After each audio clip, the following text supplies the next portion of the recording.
parle du printemps arabe, au moment où on voit des efforts sincères, par exemple pour sortir les peuples arabes des fourches codines de leurs despotes, il est important qu'il y ait une prise de conscience, une prise de conscience du lien très étroit qui existe entre la résistance iranienne et la lutte des peuples arabes et musulmans pour le droit et la liberté.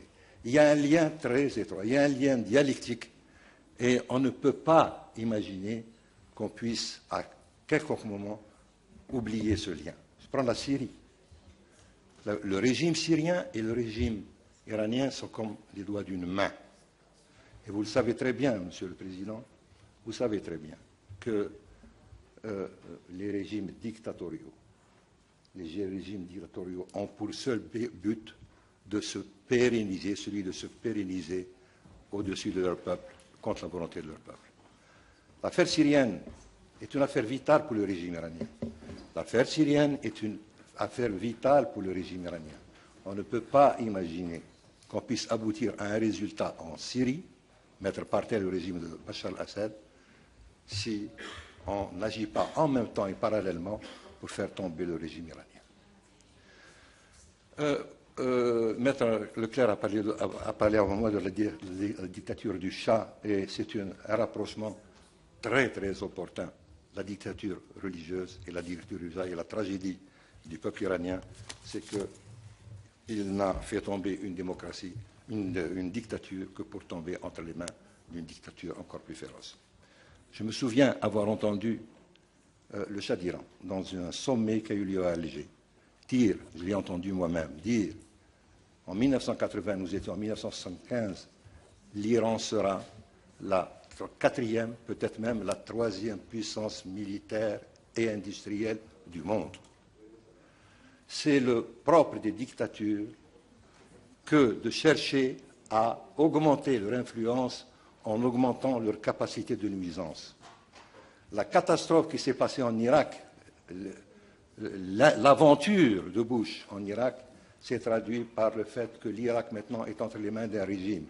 Et n'oublions pas que le régime iranien a fait des progrès. Il a l'Irak entre les mains. Il a fait des progrès en Syrie. Il a le régime syrien entre les mains. Il a fait des progrès en Palestine. Il a le Hamas entre ses mains. Et que par conséquent, le travail de ce régime, c'est à chaque fois chercher à augmenter sa capacité de nuisance, à augmenter son influence en augmentant sa capacité de nuisance. Et tant qu'on n'aura pas mis l'accent sur ça, il n'y a pas de solution possible pour le monde arabe, pour le monde musulman, sans par le passage obligé de la chute du régime iranien. Et quand on parle de la chute du régime iranien, nous avons, à la différence de ce qui n'existe pas dans les autres pays arabes, nous avons une alternative. L'OMPI n'est pas venu comme ça au dernier moment pour contester le pouvoir aux islamistes. L'OMPI est né dans la résistance à la dictature du Shah d'Iran. C'est là qu'est né l'OMPI. C'est une force ancrée dans la population, qui a une expérience militante, qui a des ressources militantes extraordinaires. Et nous avons cette chance que l'OMPI existe. Par conséquent, nous tous, dans le monde arabo-musulman et dans le monde occidental, qui cherchons la paix, qui cherchons la stabilité de cette région, nous ne devons jamais oublier que l'Iran, la résistance iranienne, en agissant contre le régime, est en train, en réalité, de défendre une cause qui est universelle et qui nous intéresse, nous, directement. Et c'est ça que les politiciens doivent avoir en tête dans la révision de la réévaluation de leur position vis-à-vis de ce problème. Je vous remercie, Monsieur le Président, et je m'excuse si j'ai été un peu...